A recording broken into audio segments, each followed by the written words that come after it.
Good morning, students. Today we start the another chapter for related to the self-study based on the some important chapter regarding to the board examination point of view. So one of the inorganic first chapter which can you do in yourself, make the proper note, make the proper explanations. Let's start the chemistry lecture number first, principal extraction and isolation of metal, या फिर general principle and extraction of metal. तो lecture number 1, let's start this chapter on the board point of view. It's this chapter is based on the 3 to 4 marks.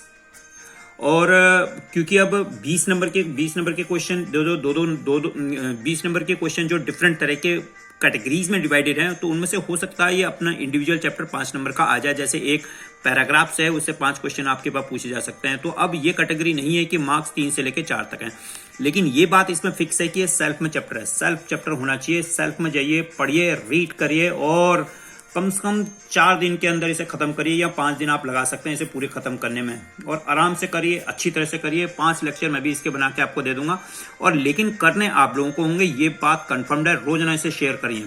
चलिए, दूसरी बात हो गई कल हमारा जो है एक डायरेक्ट कन्वर्सेशन जो स्टार्ट होने वाला है, वो सोल्यूशन चैप्टर से न्यूमेरिकल में है. सोल्यूशन चैप्टर के न्यूमेरिकल में आप एनसीईआरटी के क्वेश्चन को मार्क कर दिए, उसका अल्टरनेटिव सोल्यूशन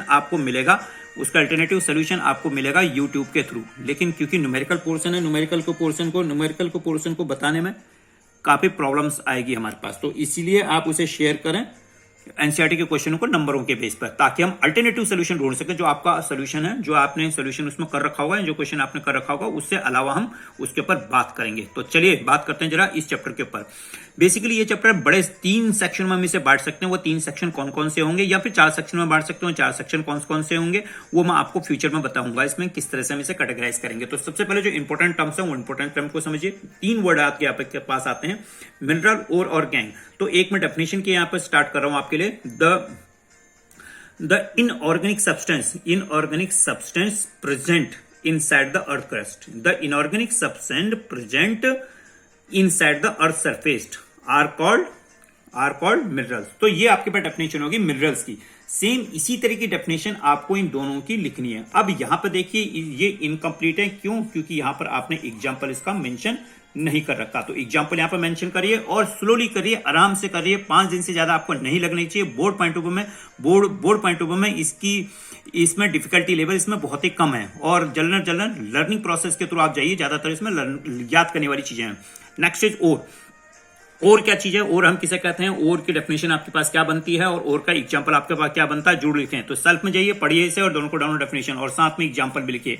अब जैसे ही इस चैप्टर को आप आगे बढ़ाएंगे, देखिए क्वेश्चन आपका बन जाता है. What is the difference between the ore और gangue? What is the difference between the mineral and ore? What is the difference between the mineral and gangue? What is the difference between the gangue and minerals? तो देखिए 3-4 question अपने आप ही बन जाते हैं. इसीलिए इनकी डेफिनेशन पैरेलल में लिखिएगा, ताकि ये क्वेश्चन आपके पास बनते ही आपके पास आंसर रेडी होना चाहिए. ये 1 नंबर, 2 नंबर और इवन एमसीक्यू के बेस पर आपसे पूछा जा सकता है.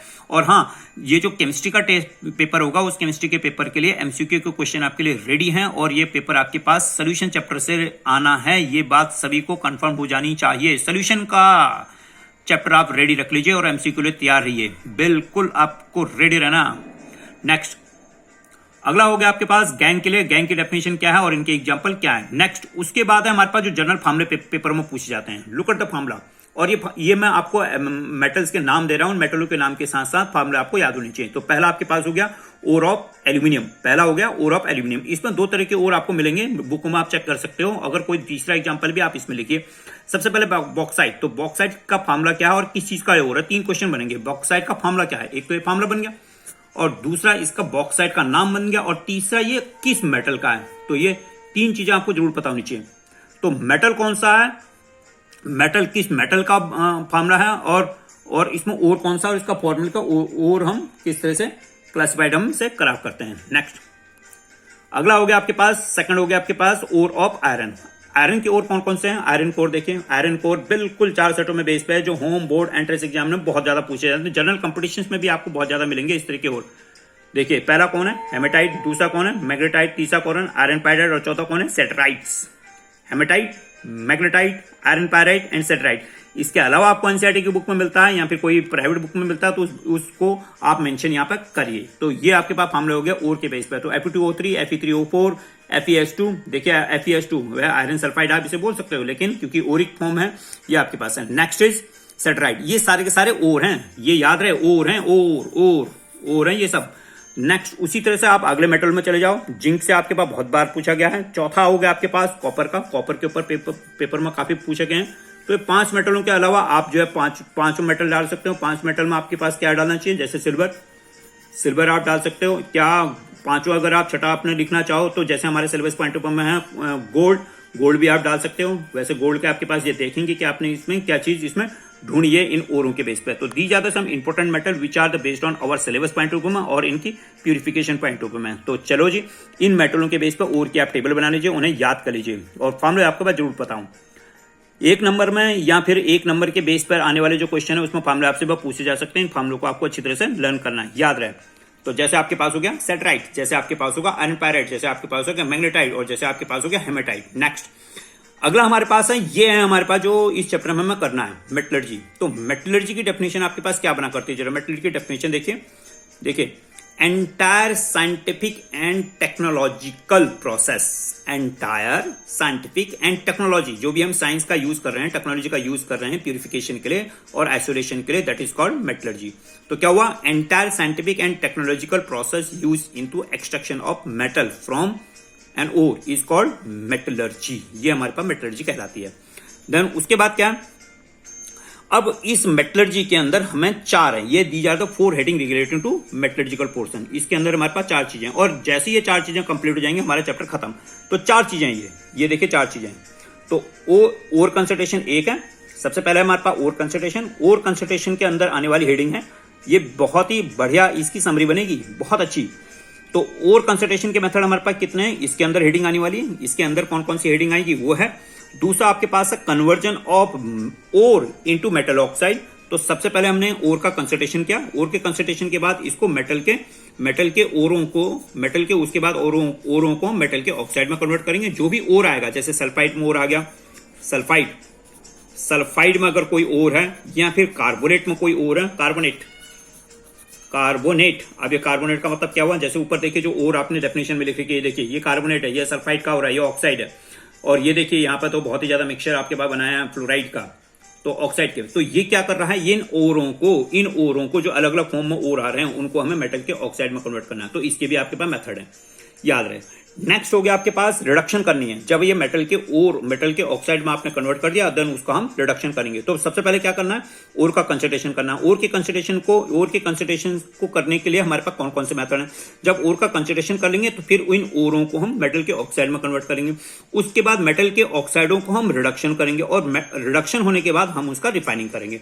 तो ये रिफाइनिंग आपके पास प्योर स्टेट में बनेगी। ये रिफाइनिंग के मेथड है। ये रिफाइनिंग के बाद यानी कि प्योर मेटल आपके पास मिलेगा कि प्योर मेटल आपके पास कैसे आया, कि प्योरिटी की तरफ हम इस तरह से बढ़ेंगे प्योरिटी ऑफ मेटल में। तो 4 हेडिंग हो गई, कौन सी हो गई, ore concentration, conversion of ore into metal के ऑक्साइड। सेकंड हो गया रिडक्शन ऑफ मेटल ऑक्साइड, हम मेटल ऑक्साइड का रिडक्शन करेंगे ताकि वो मेटल में कन्वर्ट हो जाए। अब ये जो मेटल है, यहाँ पे देखिए ये जो मेटल है वो इम्प्योर है, काफी कुछ इम्प्योरिटी इसके अंदर रहेंगी, उसका हमने रिफाइनिंग कर लेना है। और रिफाइनिंग के लिए फिर से वही जो आपने इलेक्ट्रोलाइटिक सेल के अंदर पढ़ा था, रिफाइनिंग के लिए एक तरफ से इम्प्योरिटी लगा दी, एक तरह से प्योरिटी हमें मिलती चली जाएगी और वो मेटल प्योर होता चला जाएगा। एक मेटल हमें किसी न किसी तरह से इम्प्योरिक फॉर्म में मिले तो उसे हम प्योर करने के मेथड आपके पास रिफाइनिंग में आएंगे। इसके बेसिक एग्जाम्पल बहुत बहुत बहुत बहुत इंपॉर्टेंट है।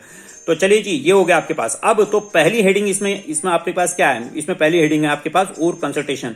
तो ओर कंसंट्रेशन हमारे पास कौन कौन सी हेडिंगों से बना करता है और कौन कौन सी चीजें इसके अंदर हैं उसके ऊपर हम बात करेंगे। तो ये है आज का। और अब ओर कंसंट्रेशन के 2 नाम और हैं।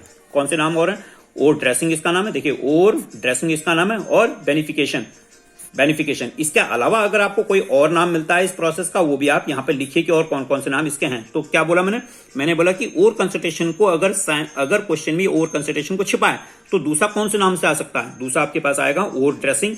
ओर ड्रेसिंग को अगर छिपाए तो आपके पास बेनिफिकेशन, ये इस तरह के वर्ड आप लगा सकते हैं ओर कंसंट्रेशन के लिए। तो these are the today's lecture और इंपॉर्टेंट लेक्चर और बहुत ही इजी लेक्चर, और आपके पास है इसमें सीखने के लिए बहुत कुछ, जो कि लर्निंग प्रोसेस है। ये चैप्टर किसी भी हिसाब किताब से बीट नहीं होना चाहिए।